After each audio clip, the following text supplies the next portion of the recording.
a warm welcome to Linzi Smith. Hello, Linzi.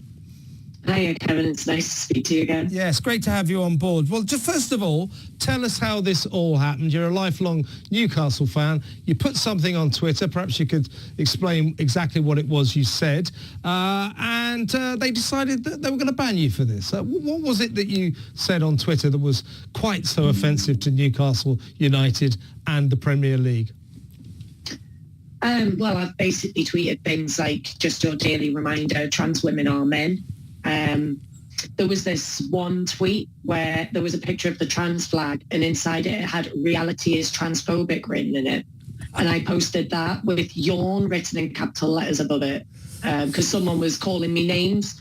So it was just my response, like, I'm bored of you, you know. Look, I'm with you all the way, Linzi. You know, the trans community will probably be opposed to you. But the point here is that what you said on social media is a legally held view. There's nothing illegal, wrong, or I would argue particularly offensive about what you posted. Yet the club you love, Newcastle, and the Premier League treated you as some sort of criminal about this. And you're now raising money. I think got about 15 grand already. You can give us the details of crowdfunding in a minute, because you're going to take them to court. You're going to say, listen, you can't do this to me. What you did to me is illegal. Mm-hmm, yeah. So we sent pre-action letters to them last week. So the Premier League have received a pre-action letter for what we believe is a breach of my personal data. And then Newcastle United are also getting a letter for a breach of my personal data, as well as a letter for discrimination.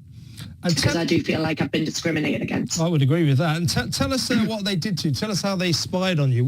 They even found out what park you used to take your dog to? Yeah, they went through my Twitter, X, what it is now. They typed in the search bar, I live, so they could see if I'd tweeted and spoken about where I lived to people.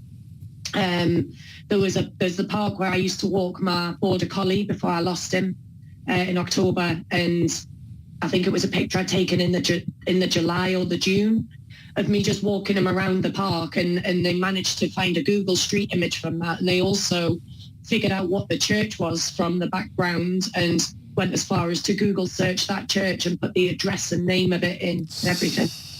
That's outrageous. And they then gave you a 3-year ban because they said that you've been indulging in what they called prohibited activity. These are the tweets that they're talking about, right? And, and your lawyers, I'm assuming, have already told them that your activities were not prohibited. No, I mean, a lot of what I post tends to be tongue-in-cheek. I do get a lot of abuse online. And I am used to getting called names. So, you know, I will post a lot of tongue-in-cheek things. You know, if I'm called a transphobe for believing that sex is binary, then fine. You know, I'm very much used to that by now. But, you know, silly little quips that I might make is just generally tongue-in-cheek at the situation, because I'm at the point now where if you don't laugh about it, you'll probably go crazy. So what other option do we have but to try and see the funny side in things? But you'd love to get back to see your club again. Any indication at all that they may mend their ways and let you back into the ground? I'm not too sure, to be honest. I'd like to think so, but I mean, I've given them plenty of opportunities up to now to talk to me. They were actually advised back in July by the Premier League to open up lines of communication with me back in July of last year, and they opted to just not. You know, I didn't find out about it until I was under police investigation for an apparent hate crime. Where do you think we are, Linzi, generally with the trans issue? You know, it just seems that a lot of trans activists have sort of declared war on people like you and people like me, and until we accept this biological lie that trans women are women and trans men are men, we will eternally be their enemies. Now, my view about trans people, I'm sure you agree, is, look, live your life however you want to live it.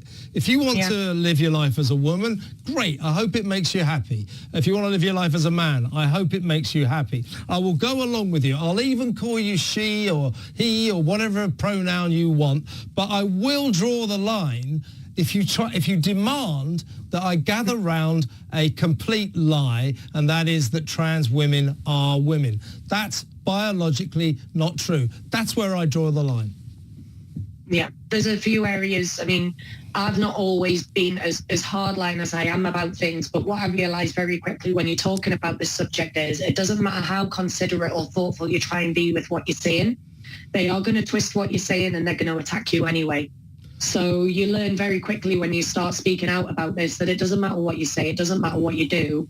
If you're not 100% bought in, you are a transphobe, you are a bigot, you are the problem to them, you know?